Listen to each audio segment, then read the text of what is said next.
नमस्कार, मैं Mayank Bhargava, assistant professor MLT college Saharsa, आपका स्वागत करता हूं। आज हम लोग राजभाषा हिंदी की संवैधानिक स्थिति की चर्चा करेंगे, जो स्नातकोत्तर हिंदी सेमेस्टर 1 के CC 1 का अंश है। स्वतंत्रता आंदोलन के दौरान हिंदी को भारत की अस्मिता के वाहक के रूप में पहचाना गया। उस दौर में यह माना गया कि आजादी के बाद केवल अपना शासन ही नहीं चाहिए, बल्कि शासन हेतु अपने देश की एक भाषा की भी आवश्यकता है। भारत बहुभाषी देश है, बहुत सारी यहाँ भाषाएं हैं, सभी भाषाओं की अस्मिता का सम्मान करना है। परंतु राजभाषा का जब सवाल आया तो इन भाषाओं में हिंदी को प्रमुखता दी गई। हिंदी की अपनी विशेषताओं के कारण आजादी के बाद राजभाषा के रूप में हिंदी को स्वीकार किया गया। यह माना गया कि देश का राजकाज हिंदी में हो। इसलिए 14 सितंबर 1949 ईस्वी को भारत के संविधान में हिंदी को मान्यता प्रदान की गई। यह अलग बात है कि उसके बाद कुछ विवाद हुआ, कुछ ऐसी परिस्थितियां हुई कि हिंदी को एकमात्र राजभाषा के रूप में दर्जा नहीं मिल पाया और पहले तो अंग्रेजी को सहराज भाषा के रूप में रखा गया और उसके बाद हम कह सकते हैं कि आज तक हिंदी को पूर्ण राजभाषा का दर्जा एक तरह से नहीं मिल पाया है, यद्यपि संविधान तो इस बात को स्वीकार करता है। कैसी परिस्थितियां आई, कैसे कैसे संविधान में क्या हुआ, इन सब की चर्चा हम लोग धीरे धीरे करेंगे। आज हम लोग उन संवैधानिक प्रावधानों के संबंध में चर्चा कर रहे हैं जिसमें हिंदी की बात की गई है। संविधान की धारा 120 के अनुसार संसद का कार्य हिंदी या अंग्रेजी में किया जाता है, यानी वहां इस धारा के अनुसार संसदीय कार्य हिंदी में संभव है। परंतु यथा स्थिति लोकसभा का अध्यक्ष या राज्यसभा का सभापति किसी सदस्य को उसकी मातृभाषा में सदन को संबोधित करने की अनुमति दे सकता है। यदि पूर्व सूचना दी जाए, तुम जानते हैं कि हमारे देश की संसद के दो प्रमुख हिस्से हैं, लोकसभा, राज्यसभा। लोकसभा के अध्यक्ष होते हैं, राज्यसभा के सभापति होते हैं, जो भारत के उपराष्ट्रपति होते हैं। भारत के उपराष्ट्रपति पदेन रूप से राज्यसभा के सभापति होते हैं। तो वह किसी भी सदस्य को उसकी मातृभाषा में सदन को संबोधित करने की अनुमति दे सकते हैं। और इसमें प्रावधान किया कि संसद विधि द्वारा अन्यथा उपबंध न करे तो 15 वर्ष की अवधि के पश्चात या अंग्रेजी में शब्दों का लोप किया जा सकेगा। शुरू में माना गया कि अभी हिंदी में कार्य करने की परिस्थितियां नहीं हैं, इसलिए कम से कम 15 वर्ष तक अंग्रेजी में भी राजभाषा के रूप में कार्य होता रहे। परंतु यहाँ यह भाव रखा गया कि यदि 15 वर्ष में परिस्थितियां अनुकूल हो गई, यह आशा जताई गई थी कि 15 वर्षों में सब लोग हिंदी सीख जाएंगे, हिंदी में कार्य करने के अनुकूल हो जाएंगे, और उसके बाद ये जो शब्द थे कि हिंदी या अंग्रेजी में कार्य किया जा सकता है, तो उसमें या अंग्रेजी में शब्दों का लोप किया जा सकेगा, यानी केवल हिंदी में कार्य हो सकेगा। पर इसका एक और हिस्सा था कि संसद विधि द्वारा अन्यथा उपबंध न करे। यदि कोई इस संबंध में कानून न बनाया जाए, हम देखेंगे कि आगे चलकर संसद ने कानून बनाया और जिसके द्वारा या अंग्रेजी में यानी इन दो शब्दों का लोप नहीं किया गया। उसके बाद धारा 210 है, उसके अंतर्गत राज्यों के विधान मंडलों का कार्य अपने अपने राज्य की राजभाषा या राजभाषाओं में हिंदी में या अंग्रेजी में किया जा सकता है। लोकसभा या राज्यसभा के लिए तो हिंदी या अंग्रेजी शब्द का प्रयोग किया गया था कार्य करने के लिए, पर राज्यों के विधान मंडलों के लिए कि वह राज्य अपने राज्य की राजभाषा में काम कर सकते हैं। यदि किसी भाषा को उन्होंने अपने राज्य की राजभाषा के रूप में स्वीकार किया है, और यह राजभाषाओं शब्द का प्रयोग है, यानी कोई राज्य एक से अधिक भाषाओं को राजभाषा के रूप में स्वीकार कर सकता है, या हिंदी या अंग्रेजी का विकल्प है ही, हिंदी या अंग्रेजी में काम किया जा सकता है। परंतु यथा स्थिति, जैसी स्थिति हो, विधानसभा का अध्यक्ष या विधान परिषद का सभापति, राज्यों के विधानमंडल में, हर राज्य में तो विधान परिषद नहीं है, कुछ राज्यों में विधान परिषद भी है, तो जैसी स्थिति हो, विधानसभा का अध्यक्ष हो या विधान परिषद के सभापति हो, वह किसी सदस्य को उसकी मातृभाषा में सदन को संबोधित करने की अनुमति दे सकते हैं।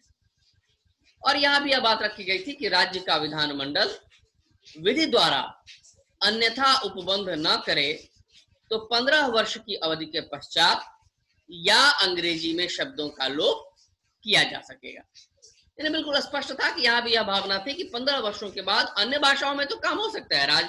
जो राज्यों की जो राजभाषा है, कोई मान लीजिए कि तमिलनाडु है, उसने राजभाषा के रूप में तमिल को स्वीकार किया, तो वहां तमिल में कार्य होगा, निश्चित तौर पर होगा। पर संविधान की यह भावना थी कि 15 वर्षों के बाद या अंग्रेजी में शब्दों के लोप होने की स्थिति बन सकती है, यानी अंग्रेजी को तो बिल्कुल हटाया जा सकता है क्योंकि वो भारत की भाषाओं में से एक नहीं है। उसके बाद धारा 343 आती है, बहुत महत्वपूर्ण धारा है हिंदी के संवैधानिक प्रावधान के लिहाज से। इसी धारा में कहा गया कि संघ की राजभाषा हिंदी और लिपि देवनागरी होगी। यानी स्पष्ट रूप से हिंदी को राजभाषा के रूप में स्वीकार किया गया। यह हिंदी किस लिपि में लिखी जाए, इसका भी प्रश्न महत्वपूर्ण था, क्योंकि बहुत सारे लोग कह रहे थे कि हिंदी को देवनागरी लिपि में लिखने की बात छोड़ दी जाए। एक बार तो रोमन लिपि में लिखने की भी बात हुई थी कि हिंदी हो लेकिन रोमन लिपि की हिंदी हो, या फारसी लिपि में हो, बहुत सारी बातें हो रही थी। लेकिन संविधान में यह स्पष्ट स्वीकार किया गया कि नहीं, राजभाषा हिंदी की लिपि देवनागरी होगी। और अंकों की जब बात हुई तो भारतीय अंकों का अंतरराष्ट्रीय रूप होगा, यानी जो अंतरराष्ट्रीय रूप अंकों के हैं संविधान में वह स्वीकार हुए। और फिर यह तय किया गया, यही इसके बाद एक उपबंध जोड़ा गया कि शासकीय प्रयोजनों के लिए अंग्रेजी भाषा का प्रयोग 15 वर्ष की अवधि तक किया जाता रहेगा। यानी 1950 में संविधान स्वीकार किया गया था, तो 15 वर्ष जोड़ दें तो 65 आएगा। माना गया था कि भाई 1965 तक, 26 जनवरी 1965 तक अंग्रेजी भाषा का प्रयोग होता रहेगा। परंतु राष्ट्रपति को यह अधिकार दिया गया कि इस 15 वर्ष की अवधि के दौरान किन्हीं शासकीय प्रयोजनों के लिए अंग्रेजी के साथ हिंदी भाषा का प्रयोग वह अधिकृत कर सकेंगे। और इसी धारा के अंतर्गत कहा गया कि संसद उक्त 15 वर्ष की अवधि के पश्चात विधि द्वारा अंग्रेजी भाषा का या देवनागरी अंकों का प्रयोग किन्हीं प्रयोजनों के लिए उपबंध कर सकेगी। धारा 343 के बाद धारा 344 आती है। इसमें कहा गया कि इस संविधान के प्रारंभ से 5 वर्ष की समाप्ति पर राष्ट्रपति महोदय द्वारा एक आयोग गठित किया जाएगा, जो एक निश्चित की जाने वाली प्रक्रिया के अनुसार राष्ट्रपति को सिफारिश करेगा कि किन शासकीय प्रयोजनों के लिए हिंदी का प्रयोग अधिकाधिक किया जा सकता है। अंग्रेजी भाषा के प्रयोग पर क्या निर्बंध हो सकते हैं न्यायालयों में प्रयुक्त होने वाली किस भाषा का क्या स्वरूप चलता रहे, किन प्रयोजनों के लिए अंकों का रूप क्या हो, और संघ की राजभाषा अथवा संघ और किसी राज्य के बीच की भाषा अथवा एक राज्य और दूसरे राज्यों के बीच पत्र आदि की भाषा के बारे में क्या सुझाव हो। इसी प्रकार का आयोग संविधान के प्रारंभ से 10 वर्ष की समाप्ति पर गठित किया जाएगा। यह भी धारा 344 में कहा गया।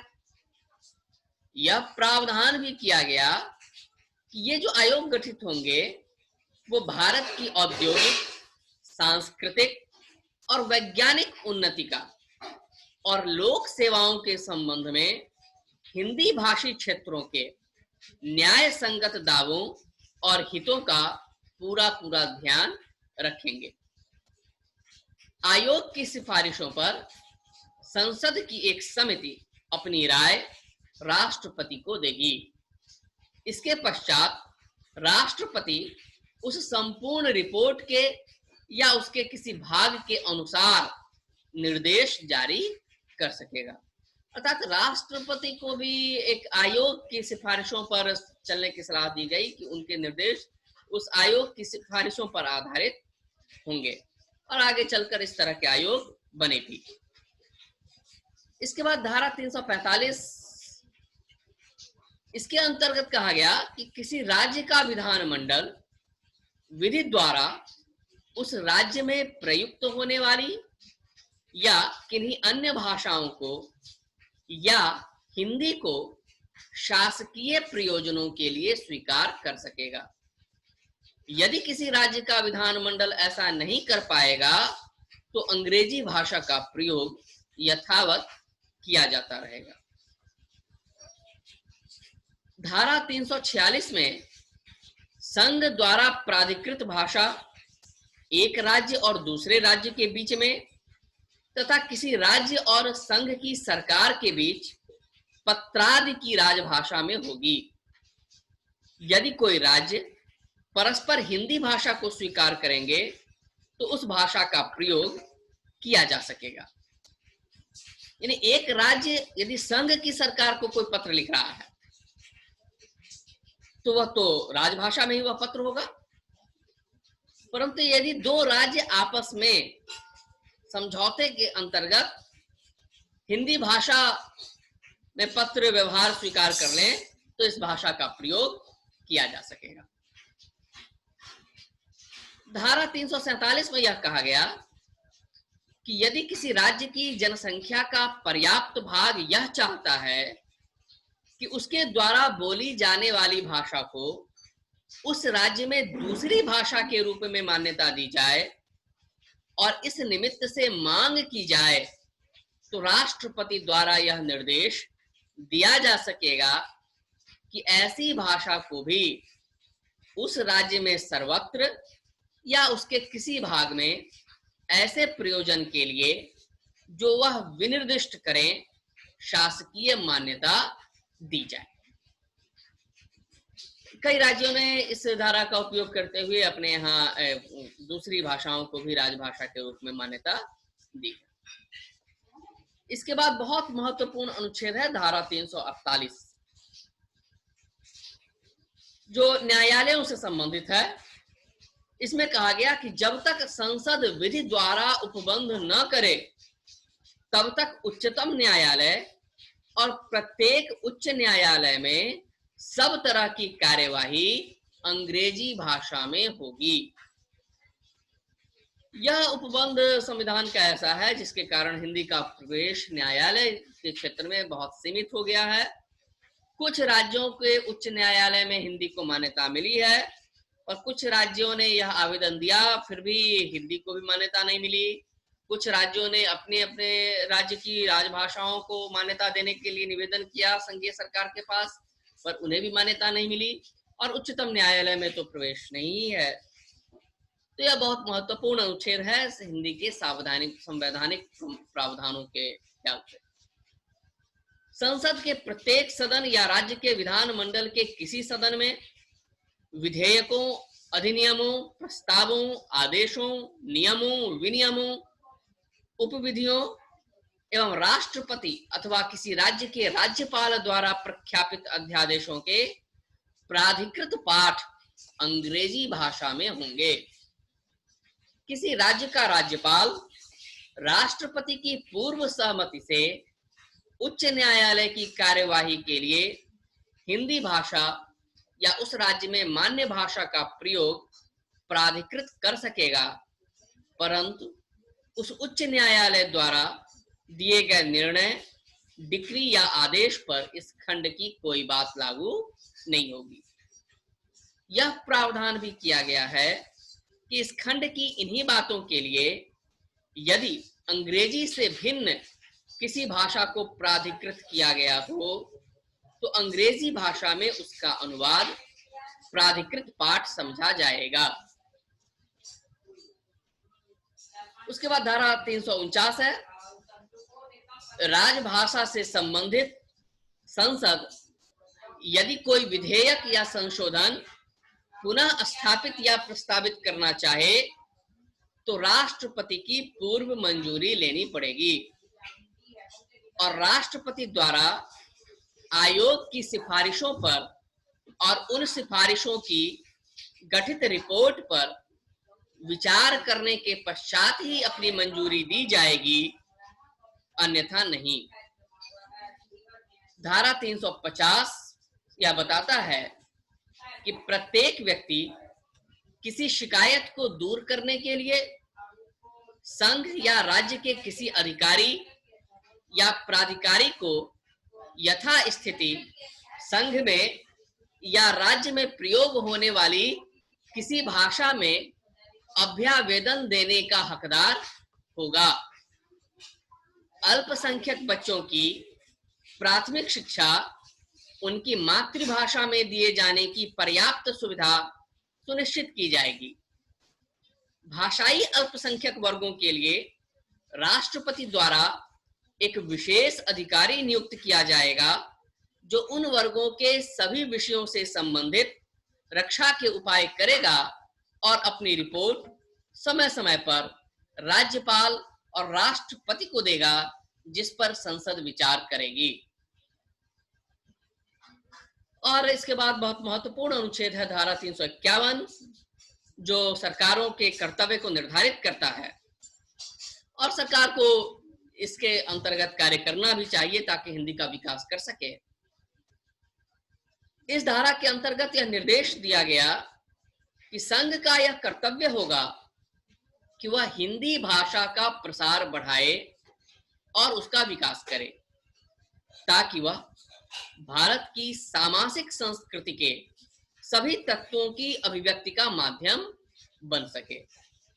यानी हिंदी भाषा का प्रसार का दायित्व तो संघ को दिया गया, पर इसमें यह भी सुनिश्चित करने के लिए कहा गया है कि हिंदी का विकास भारत की सामाजिक संस्कृति के अनुकूल हो, किसी की भावना इसमें आहत ना हो और उसकी प्रकृति में हस्तक्षेप किए बिना हिंदुस्तानी के और 8वीं अनुसूची में विनिर्दिष्ट भारत की अन्य भाषाओं में प्रयुक्त रूप, शैली और पदों को आत्मसात करते हुए जहां आवश्यक या वांछनीय हो वहां उसके शब्द भंडार के लिए मुख्यतः संस्कृत से और गौणतः अन्य भाषाओं से शब्द ग्रहण करते हुए उसकी समृद्धि सुनिश्चित करे। वास्तव में जब राजभाषा का प्रश्न उठा था तो यह कहा गया कि हिंदी के पास शब्द भंडार का अभाव है। ऐसी वैज्ञानिक तकनीकी शब्दावली, विविध क्षेत्रों में प्रयुक्त होने वाली शब्दावली हिंदी के पास नहीं है और इसी तर्क के आधार पर हिंदी को वंचित किया गया अपने अधिकार से और इसलिए तो इस अनुच्छेद में यह प्रावधान किया गया कि इस भाषा का विकास संघ का दायित्व तो होगा और यह विकास इस रूप में हो कि जहां आवश्यक हो संस्कृत से शब्द लिए जाएं और जहां और फिर 8वीं अनुसूची में जो जिन भाषाओं का वर्णन संविधान में किया गया है उन भाषाओं के शब्दों को भी हिंदी आत्मसात करे। इस प्रकार भारत की सामाजिक संस्कृति के साथ हिंदी का विकास हो और राजभाषा हिंदी के संदर्भ में यह बिल्कुल सही भावना है। इसी भावना के अनुकूल हिंदी का विकास हो सकता है, भारत की सभी भाषाओं की अस्मिता सुरक्षित रह सकती है। और इसके अंतर्गत यदि कार्य हो तभी राजभाषा हिंदी का को भी उसका अधिकार मिलेगा और संपूर्ण भारत का गौरव बोध सुरक्षित होगा। आज हम लोगों ने राजभाषा हिंदी के संवैधानिक प्रावधानों से परिचय उपस्थापित किया। इसके बाद इन प्रावधानों के अंतर्गत जिन आयोगों की चर्चा हुई थी, उन आयोगों ने क्या सम्मति दी, उसके आधार पर क्या कार्य हुए, धीरे धीरे हम लोग उन सब की चर्चा करेंगे। आशा है आज हमारे विद्यार्थी मित्र राजभाषा हिंदी के संवैधानिक प्रावधानों से परिचित हुए होंगे। आपके सहयोग के लिए, साथ बने रहने के लिए बहुत बहुत धन्यवाद, आभार।